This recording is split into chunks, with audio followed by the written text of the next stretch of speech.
Hey, what's up, my YouTube fam? I'm back. This is Larry with Invest and Build Your Credit and Wealth. Thank you for coming back out, watching my videos.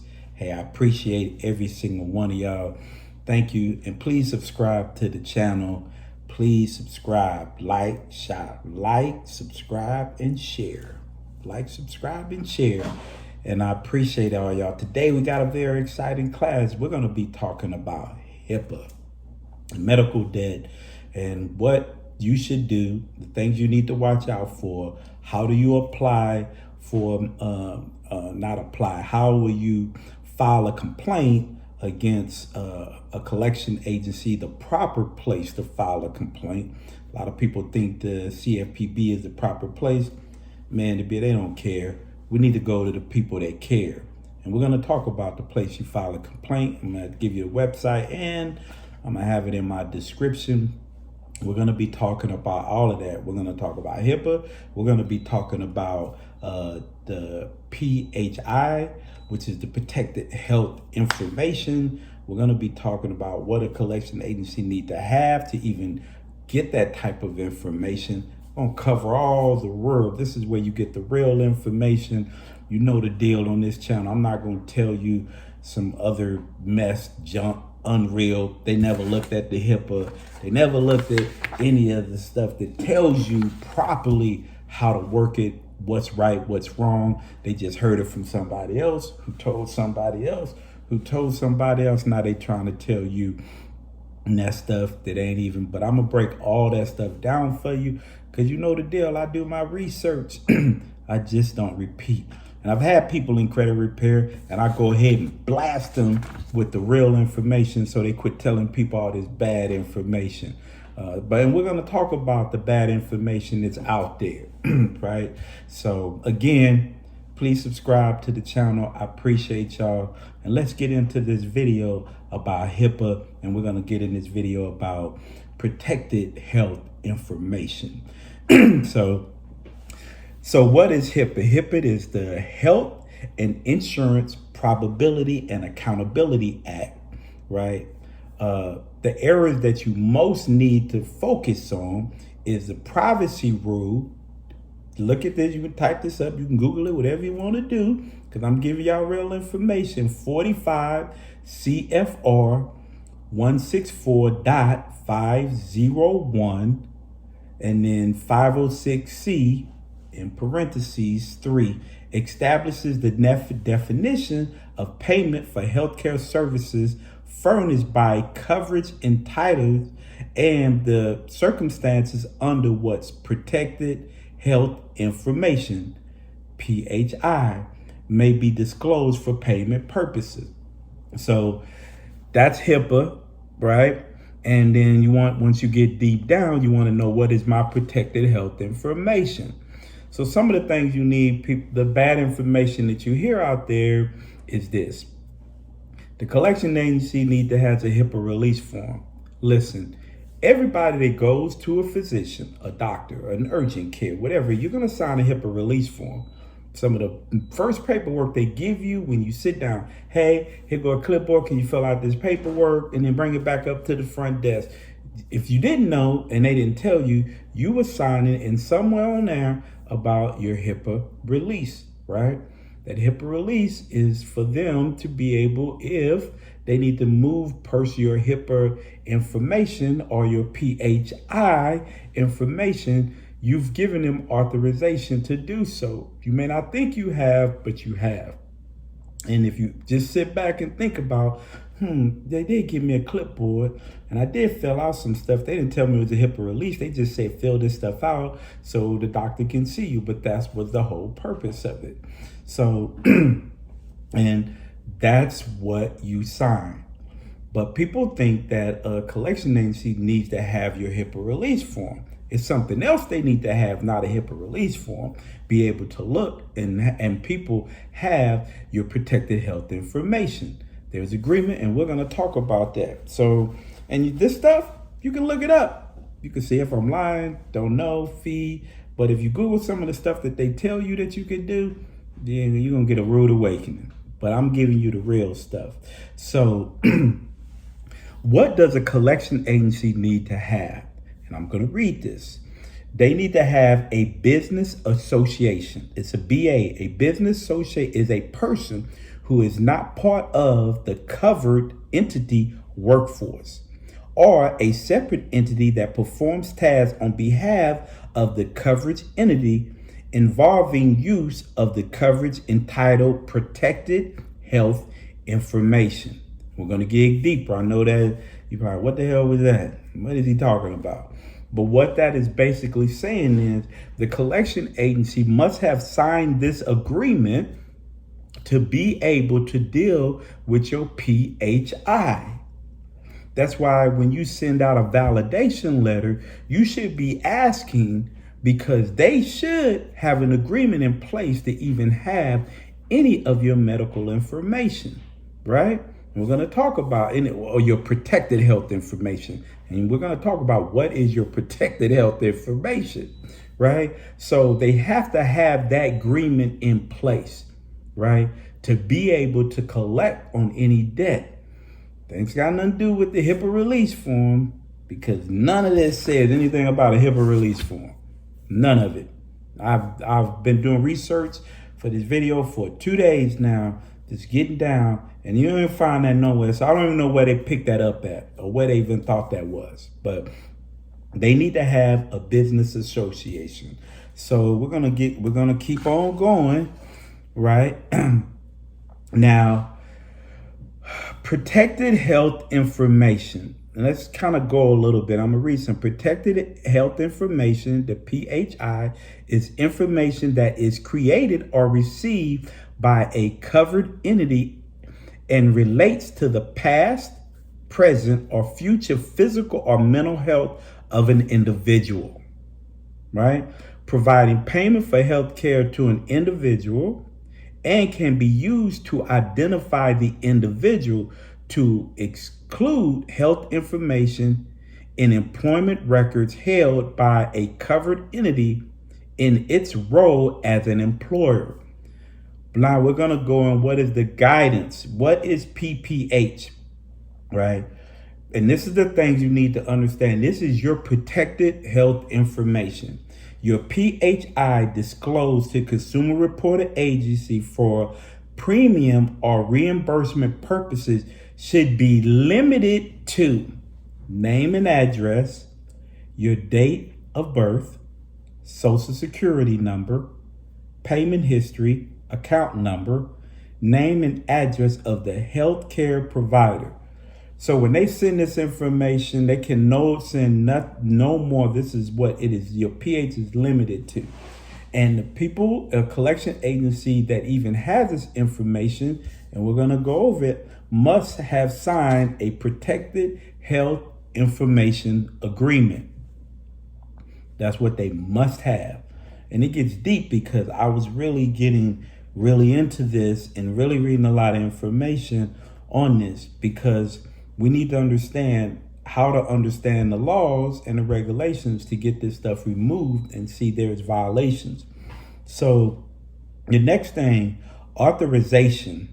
A covered entity may disclose, listen what I'm telling you, a covered entity may disclose your PHI for its own payment activity or the payment activity of a healthcare provider or another covered entity without authorization by the patient or his or her personal representative. A covered entity must comply with a patient's request. Listen, a patient's request to restrict payment disclosure if a patient was fully paid for the service out of pocket. So another thing, you can limit, even though there's healthcare, you could say, I only want certain people allowed to have this information, and restrict the amount of people that could gain access to your health, your protected health information, if you didn't know that, right? Let's get into the disclosure to a debt collection agency. Now, a debt collection agency, a covered entity may use the services of debt collection agency as a payment activity. Because you hear people say they can't give that information to a debt collector, that's illegal. Let me follow back. Disclosure to a debt collection agency. A covered entity may use the service of debt collection agency as a payment activity. The covered entity must have a business associate agreement, which is a BAA, with the debt collection agency to perform this function. So when you're writing your dispute letters, did you have a business associate agreement, a BAA, with the healthcare facility that's trying to collect this debt? That's one thing you need to have. Now, disclosure to collection agencies under a BAA are governed by other provisions of the rules, including the minimum necessary requirement found under paragraph 8-2 of the DOD 6025.18R. The covered entity and its business associate must comply with limitations placed on location information outlined by the Fair Debt Collection Practice Act 15 USC 1692G 804. So if you want to look in the Fair Debt Collection Practice Act, that's the section you go to. 15 USC 1692B 804. Patient's authorization is not required for activity conducted by a debt collection assistance officer, right? So a lot of times people say, well, I didn't give you my permission. It states the patient's authorization is not required for activities conducted by a debt collection assistance officer, beneficiary counseling, and an assistant coordinator or the patient on the patient's behalf. These activities are outlined in the MHS Notice of Privacy Practices. Now, again, what is covered, and this is in the Fair Debt Collection Practice Act 1681, following the protected health information about an individual. Again, it is your name and address. That is protected health information. Your date of birth, protected health information. Your social security number, protected health information. Payment history, protected health information, and account number. Minimum necessary data. A collection agency just need to have minimum necessary information to collect the debt. So somebody may ask, what does that mean? If they send me something to give you my whole medical procedure, and we're going to cover this, it could be outside their scope of necessary information that they need to have to collect the debt. So if you have that, you need to ask them, are you in the realms? Do you have the business association agreement in place? And this is a part of my PHI, and is this outside the scope of your limitations of information that you need to have to collect this debt? And because we don't know that, that's why we're going to talk about how to file a HIPAA violation against a collection agency. Because is that within their scope? We don't know, being a consumer. Right? Because we don't work there. We don't know. And that person that sent you that information, do they have the right to have access to that information that they're sending to you? Think about that.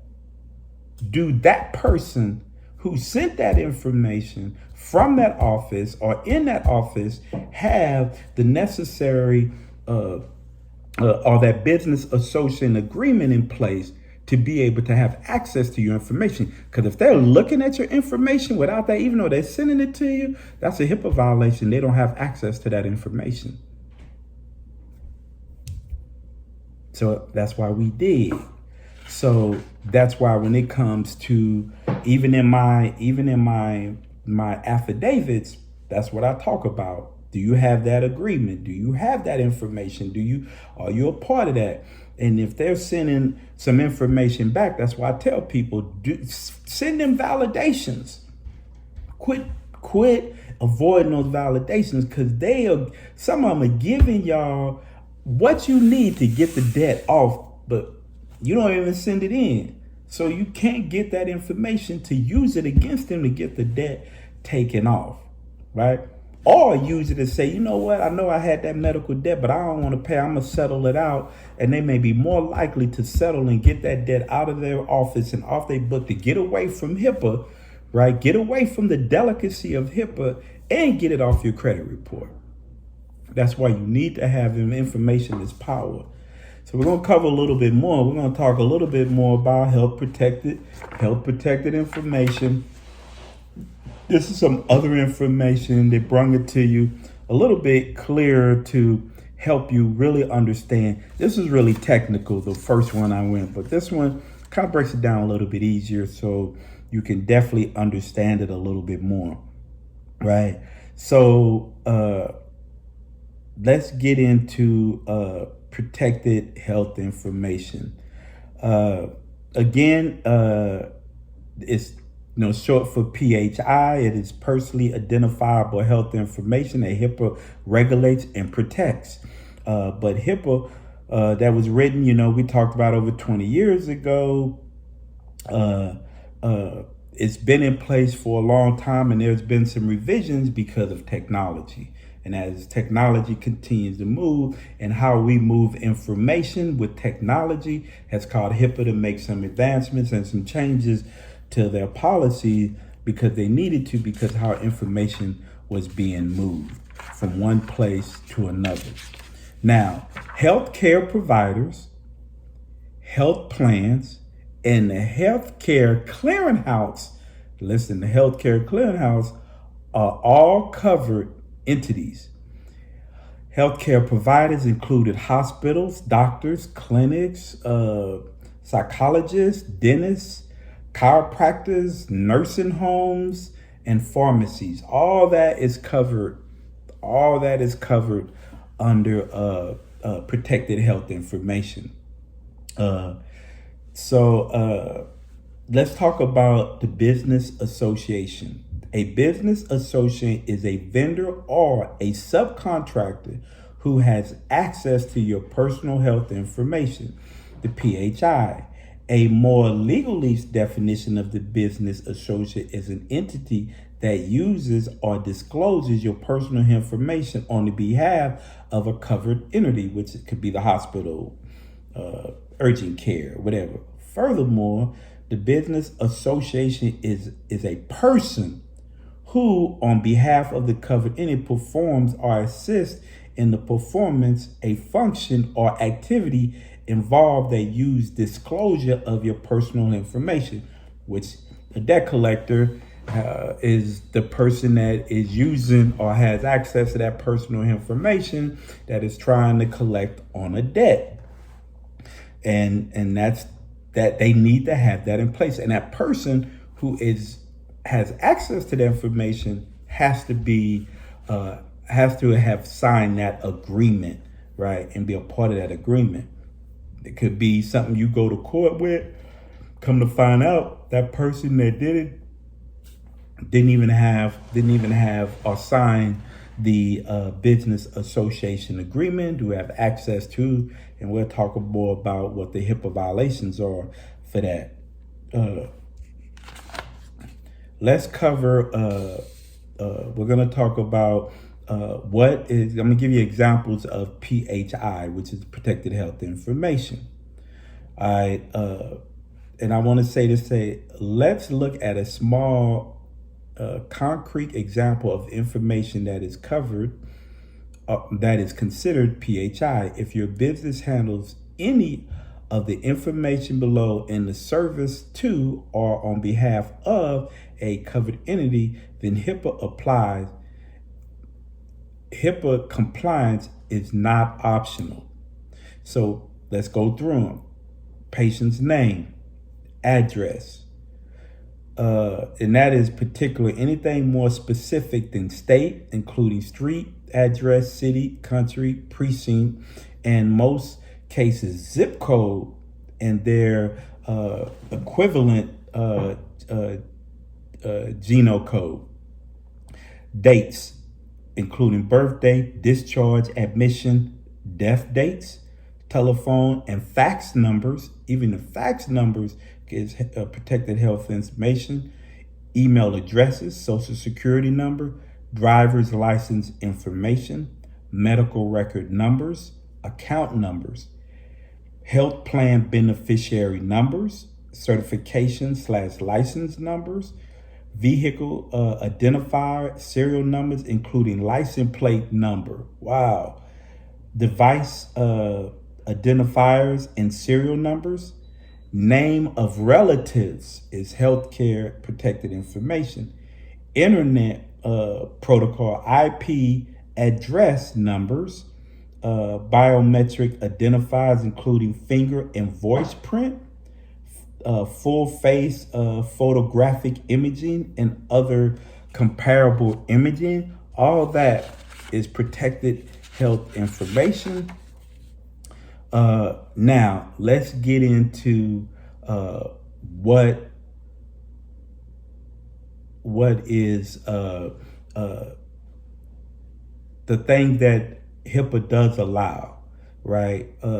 Particularly speaking on PHI, it shows up in a number of different document forms and communications, such as billing information from the doctor, email to your doctor office about medication or prescriptions you need, appointment schedules, notes with the doctor's office, an MRI scan, blood test results, phone number. Examples of data not considered to be PHI.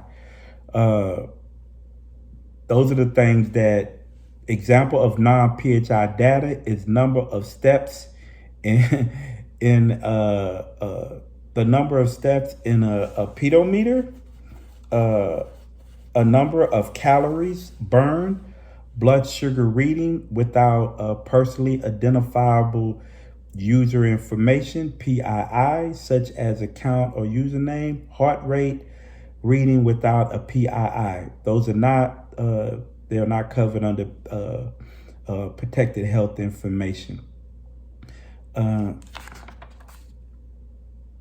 Let's talk about violations. So penalties for HIPAA non-compliance, everything about, passing on information, which is protected information, could be anywhere from $100 to $50,000 for a single incident violation, with a single violation due to willful neglect resulting in an automatic $50,000 fine. The fine and charges are broken down by type, reasonable cause, and willful neglect. Reasonable cause fines can be anywhere from $100 to $50,000 per incident and does not involve any jail time. Willful neglect ranges from $10,000 to $50,000 for each incident and can result in criminal charges. So you ask me, so when you get a debt collection, and this is where we're going to get into, what do you do when you get these medical debts? You sit in a violation. Me, if I get something back that said I owed them $500 because I had an MRI, CAT scan, now I'm challenging them because that's my protected health information. Am I sure that you don't have a business associated agreement with the healthcare provider? I don't know, but I'm still not going to assume that you do. First of all, I'm definitely going to send you a validation. And as one of the things that I am going to definitely put in my validation, that this what you sent me is a part of my protected health information, which is a HIPAA violation if you don't carry the proper documentations to have this information. And because I'm not sure that you do, I'm automatically going to file a complaint with the HHS.gov for health information privacy. You can go there, I will have that up in the description on where you can go, and you can file a HIPAA complaint on this website. I don't fool with the CHPB. I start fooling with them because they're not going to do anything. They're going to send to say somebody complained, and then they're going to send something back, some garbage, right? And nothing's going to be done about it. No violations, nothing like that. And then they're going to turn around and not do anything about it. And that's what they do. But I don't want to go to them. I'm going to go to the people that take a HIPAA violation seriously.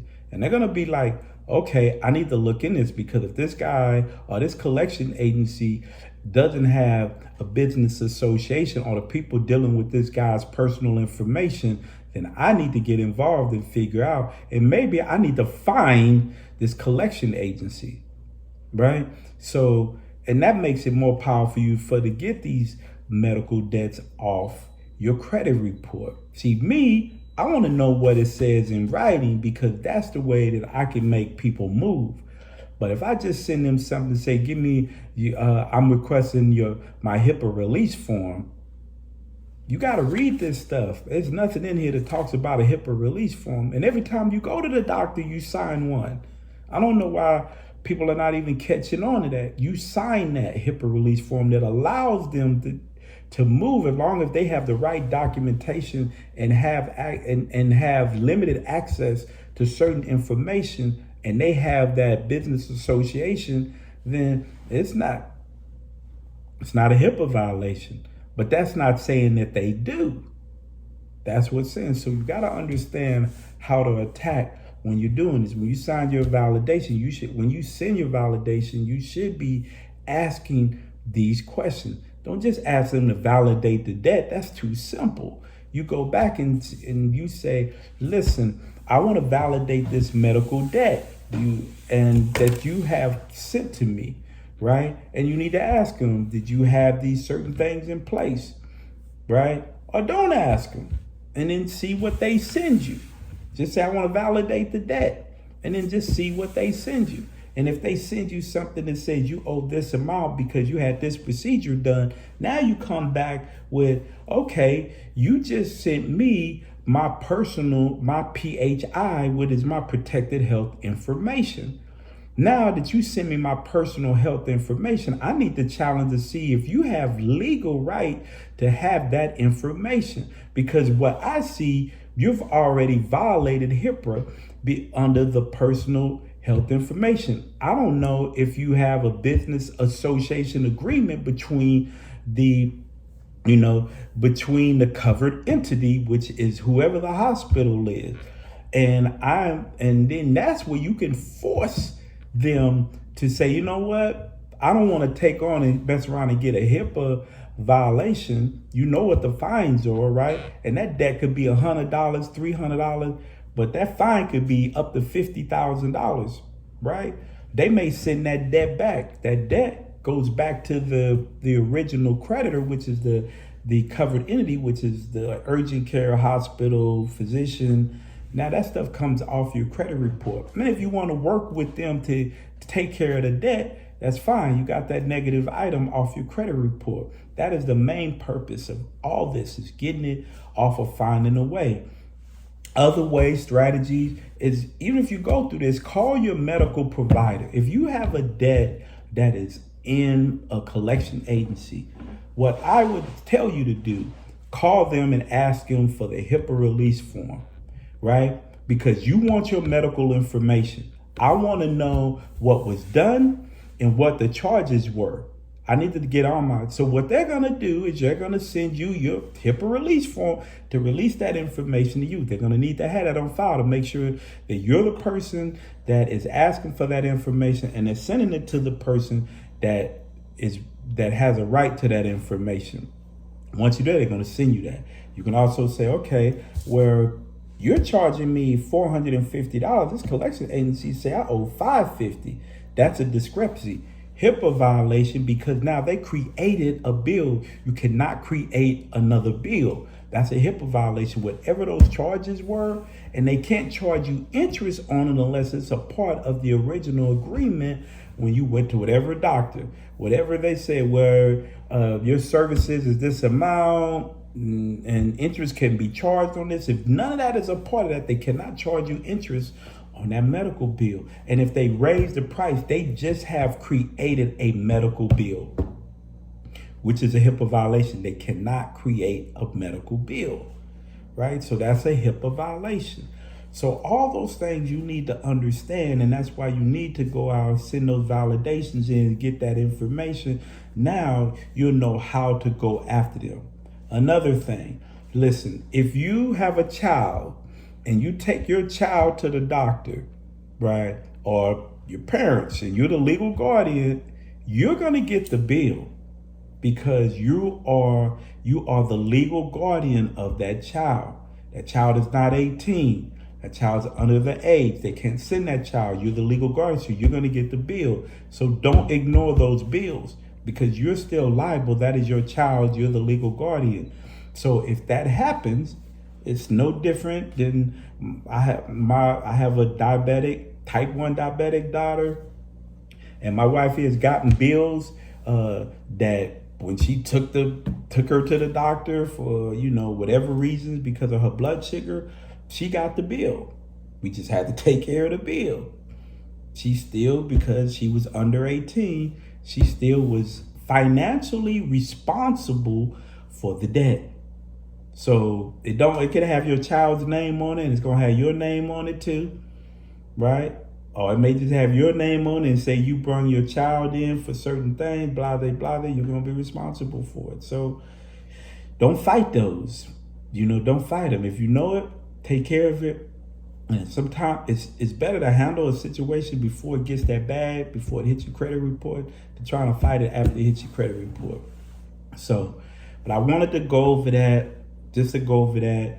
Dispute letters, knowing what you need to do, understand what your PHI is, your protected health information, what this is, even your address is protected health information. So any of that stuff, you need to challenge them. Because even if they send you that information, that's protected health information, they better have a business associate agreement in place to even be able to send that information to you, right? And there may be some collection agencies that have it, but I bet you there's some that don't have it, right? And if you feel like there's a violation, you need to file a HIPAA violation on the website, hhs.gov. Go to it. Check it out. Got a big old block up there that says, file a complaint. So that's about it. Hey, hopefully I gave y'all some good information. If you have any questions, you know the deal. Hit me in the description. You know the deal. Hit me in the comments. My email is in the description. Shoot me an email and we'll talk some more about it. If I can help you, or if you need some help putting together a great affidavit, I have affidavits for medical debt that covers this stuff in there. If you want to know and need help, you know the deal. I'm here to help you. If you want my master dispute package, all this information is in there. You know the deal. Shoot me an email. I got you. Right. So if anybody got any questions, you know the deal. If you email me, I'll automatically give you my number if you want to talk to me. And then we can have a conversation. There's plenty of people have called me. Plenty of people I take time out and go over a lot of things with them. The myths and all that stuff about credit, the bad information out there that people are telling you. I can show you better than I can tell you. And that's what I'm all about. Show to tell you. So, and all the little websites and stuff like that. So I appreciate y'all. Thank you for hanging out. I see you in a little bit. I know I keep talking about investing. I'm about to start putting it together because, man, I started last year I had $100. 10 months later, I had $26,000 in my brokerage account. Little backstory. I bought a Mercedes and had a bunch of stuff doing and dropped a bunch of money and getting it upgraded. And then my brokerage account went down to about $75. We did some upgrades on our house in California before we sold it, like shutters and stuff like that, just to make it more appealing, get a better price for the house, which we did very well. We made a bunch of money on that house, and it got down to $75 in July. I think it's $79, and I'm gonna show it to you. But right now, you talk about August, September, October, November, 4 months later, my brokerage account is back up to over $10,000. So I know there's a lot of people, and I like to deal with people. I know there's a lot of people on YouTube got these $500,000, 200, but there's so many people out there that have no clue about investing, want to get started, need to know. I want to help those people out.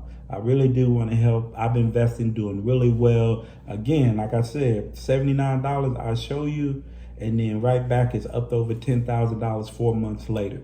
It's possible. You just got to know, man, the power of the mind, the power of research, and the power of understanding about money and credit. So I definitely want to start getting into those videos a little bit more. I need to do that this week, so I appreciate y'all. And definitely, if you want to know more about investing and you want me to push more of these type of videos out for y'all beginners, just leave a comment. Man, we want to hear more about that investing you're doing. You done went from 75 to 10 grand in 4 months. We definitely want to know what you're doing over there. So, and I can show you. You know me, I'm all about. I ain't from Missouri, but I'll show you though. But anyway, I appreciate y'all. Thank you for hanging out. I'll see you again this week, and y'all take care.